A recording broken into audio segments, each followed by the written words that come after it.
भक्तों ओम नमः शिवाय, श्री शिवाय नमस्तुभ्यम, जय श्री महाकाल। जी हाँ भक्तों, क्या आपका भी जो बच्चा है उसका जो मन है वो पढ़ाई में बिल्कुल भी नहीं लगता। आप लोग बहुत ज़्यादा परेशान रहते हो उसकी पढ़ाई के लिए कि आखिरकार हमारा जो बच्चा है वो पढ़ता क्यों नहीं है। हम आपने बहुत ज़्यादा कोशिश किया, बहुत ज़्यादा प्रयास किया उसको पढ़ाने के लिए, लेकिन फिर भी जो आपका बच्चा है ना उसका जो मन है वो पढ़ाई में नहीं लगता। आपको भी समझ में नहीं आता कि आखिर ऐसा क्या हो गया जिसके कारण आपका जो बच्चा है ना वो पढ़ता नहीं है। तो आपको परेशान होने की कोई भी आवश्यकता नहीं है। आज की इस वीडियो के माध्यम से हम आपको वही चीज़ बताने वाले हैं।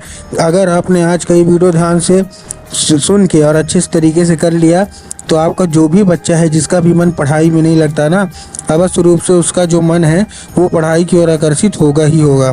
क्या करना है, कैसे करना है, पूरा आपको बताने वाला हूँ, अच्छे तरीके से आपको समझाने वाला हूँ। तो बस एक एक चीज़ ध्यान से, उपाय ध्यान से सुन के करिएगा ज़रूर, ठीक है ना। देखिए, आपको भी पता है कि जो पूज्य गुरुदेव की कथा होती है उसमें क्या होता है, लाखों की भीड़ आती है। क्या आती है? लाखों की भीड़ आती है। और जब गुरुदेव की कथा में लाखों की भीड़ आती है तो वहाँ ज़्यादातर जो भक्त रहते हैं ना वो क्या करते हैं, पत्र के द्वारा अपनी इच्छा और अपनी मनोकामना जो है वो गुरुदेव तक पहुँचाते हैं। तो अभी गुरुदेव की कथा चल रही थी, आज से 4 से 5 महीना पहले की बात है। गुरुदेव की जो क्या है कथा होती है, और गुरुदेव की कथा में लाखों की भीड़ होती है। तो जब गुरुदेव कथा में लाखों की भीड़ होती है तो वहाँ ज्यादातर जो भक्त होते हैं वो क्या करते हैं, पत्र के द्वारा अपनी इच्छा और अपनी मनोकामना जो है वो गुरुदेव तक पहुँचाते हैं लोग, ठीक है ना। अब जब गुरुदेव की कथा में पहुंचता है, ठीक, तो अभी 3-4 महीने पहले की बात है। गुरुदेव की क्या है कथा चल रही थी और गुरुदेव की कथा में लाखों की भीड़ आई।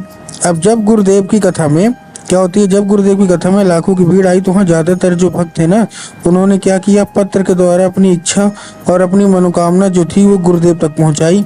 अब जब गुरुदेव के पास पत्र पहुँचा और गुरुदेव ने पत्र पढ़ा तो वहाँ गुरुदेव ने देखा कि ज़्यादातर जो भक्त हैं उनकी क्या है, केवल और केवल एक ही इच्छा है और एक ही मनोकामना है। क्या कि गुरुदेव, हमारा एक बच्चा है, किसी का लड़का है, किसी की लड़की, इसका जो मन है ना वो पढ़ाई में बिल्कुल भी नहीं लगता।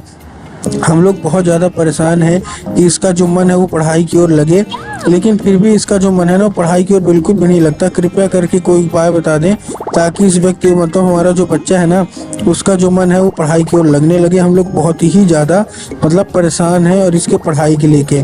अब जब गुरुदेव ने ये देखा, उसमें ये भी लिखा था कि हमने इसके पीछे क्या कुछ नहीं किया, इसको बहुत अच्छी स्कूल में डाल के रखा है, बहुत अच्छा कोचिंग ट्यूशन दे रहे हैं, हर एक तरह की सुख सुविधा भी दे रहे हैं, लेकिन फिर भी हमारा जो बच्चा है ना वो बिल्कुल भी नहीं पढ़ता। कृपया करके कोई उपाय बता दें ताकि हमारा जो बच्चा है वो पढ़ने लगे, ठीक, इसको क्लास में भी फेल हो जाता है। कृपया करके कोई उपाय बता दें। अब जब गुरुदेव ने ये देखा तब गुरुदेव ने 2 से 3 उपाय बताए और कहा, केवल और केवल ये उपाय कर लेना, तुम्हारा जो भी बच्चा है जिसका भी मन पढ़ाई में नहीं लगता, अवश्य रूप से उसका जो मन है ना वो पढ़ाई की ओर लगने लगेगा। अब जब गुरुदेव ने उपाय बताया तो लोगों ने जा जाके इस उपाय को घर में करना शुरू कर दिया। अब जैसे ही लोगों ने जा जाके इस उपाय को घर में करना शुरू कर दिया, वही लोग गुरुदेव की कथा में मात्र 1 से 1.5 महीने के बाद वापस आए। अब जब वही लोग गुरुदेव की कथा में वापस आए तो उन्होंने क्या किया, फिर से एक बार गुरुदेव को पत्र लिखा, लेकिन ये वाला जो पत्र था ना ये गुरुदेव को धन्यवाद के रूप में पत्र था कि गुरुदेव धन्य हो आपका, आपके द्वारा बताया गया उपाय हमने कर लिया है, हमारी सारी की सारी इच्छा, सारी की सारी जो मनोकामना थी ना वो पूरी हो गई है और ये केवल केवल आपके द्वारा ही हुआ है। आपका कोटि कोटि धन्यवाद। तो देखिए, जो लोग मेरी आवाज है ना, अगर आपको भी जानना है कि आखिर ऐसा कौन सा उपाय है इसको करने मात्र से इच्छा मनोकामना पूरी हो जाती है, तो चलिए हम बताते हैं आपको आज की वीडियो के माध्यम से। लेकिन उसके पहले चैनल पे अगर पहली बार आए हैं और आवाज़ मेरी पहली बार सुन रहे हैं तो वीडियो कर दें लाइक और चैनल को भी कर लें सब्सक्राइब, ताकि पूजनीय पंडित प्रदीप जी मिश्रा के रोज नए नए उपाय जो कि मैं उनकी कथा से सुनता हूँ, श्रवण करता हूँ, सबसे पहले मैं आपको प्राप्त करा सकूँ, ठीक। तो देखिए, जो हमारा सबसे पहला उपाय है, ठीक ना, जो हमारा क्या है सबसे पहला उपाय है, इस उपाय में आपको 3 काली तिल और 1 धतूरा चाहिए। क्या चाहिए? 3 काली तिल चाहिए और 1 धतूरा चाहिए। अब देखिए, काली तिल और काली मिर्च में ना बहुत सारे लोग कंफ्यूज होते हैं कि काली तिल क्या है, काली मिर्च क्या है, हमको थोड़ा साफ साफ बताओ। तब गुरुदेव ने साफ साफ बताया कि आपको क्या लेना है, आपको लेना है काली तिल, ठीक। काली तिल आपने ले लिया। काली तिल के साथ साथ आपको और क्या चाहिए, आपको चाहिए 1 धतूरा, धतूरा भी ले लिया। अब धतूरा लेने के बाद आपको करना क्या है, जैसे आपने धतूरा लिया, धतूरा लेने के बाद आपको केवल और केवल क्या करना है, अपने बच्चों को भेज देना है कहाँ, सीधा सीधा शिव मंदिर। अब जैसे ही आपका बच्चा शिव मंदिर पहुंचेगा, शिव मंदिर पहुंचने के बाद उसको बोलिएगा कि दक्षिण दिशा में खड़ा हो जाए और उत्तर की ओर अपना चेहरा कर ले। अब देखिए दक्षिण और उत्तर में ना बहुत सारे लोगों के मन में कंफ्यूजन आता है कि दक्षिण क्या है, उत्तर क्या है, हमको थोड़ा साफ साफ बताओ। तब गुरुदेव ने साफ साफ बताया कि आप जिस भी शिव मंदिर जा रहे हो, उस शिव मंदिर का जिधर साइड जलाधारी होगा, आपको अपना चेहरा उधर साइड करके खड़े हो जाना है। ठीक, खड़े हो गए। खड़े होने के बाद आपको क्या करना है, एक नाम लेके, कौन सा, महादेव का बहुत ही सुंदर सा नाम है, श्रम्भेश्वर महादेव। तो आपको करना क्या है, आपको श्रम्भेश्वर महादेव का नाम लेके और उन्हीं का स्मरण करके आपको चुपचाप क्या कर देना है, आपको अर्पित कर देना है बस। पूज्य गुरुदेव कहते हैं कि अगर आपने श्रम्भेश्वर महादेव का ये उपाय कर लिया ना, तो अवश्य रूप से सारी की सारी इच्छा और सारी की सारी जो मनोकामना है ना, वो पूरी होगी ही होगी और आपका बच्चा है पढ़ाई की ओर आकर्षित होगा ही होगा। ठीक, ये था कौन सा हमारा, ये था हमारा सबसे पहला उपाय।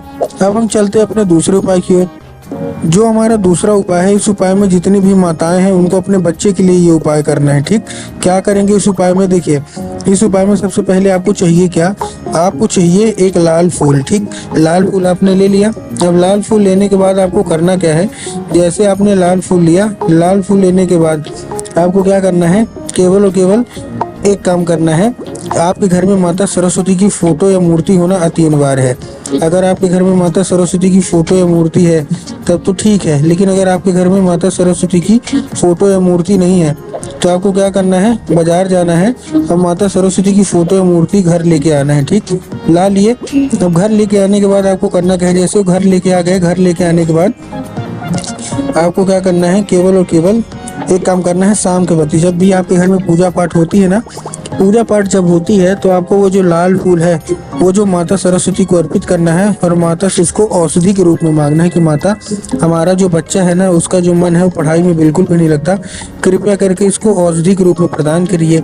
आपको भी पता है कि माता सरस्वती को ज्ञान की देवी कहा जाता है। ठीक, तो आपने क्या किया, आपने अर्पित किया।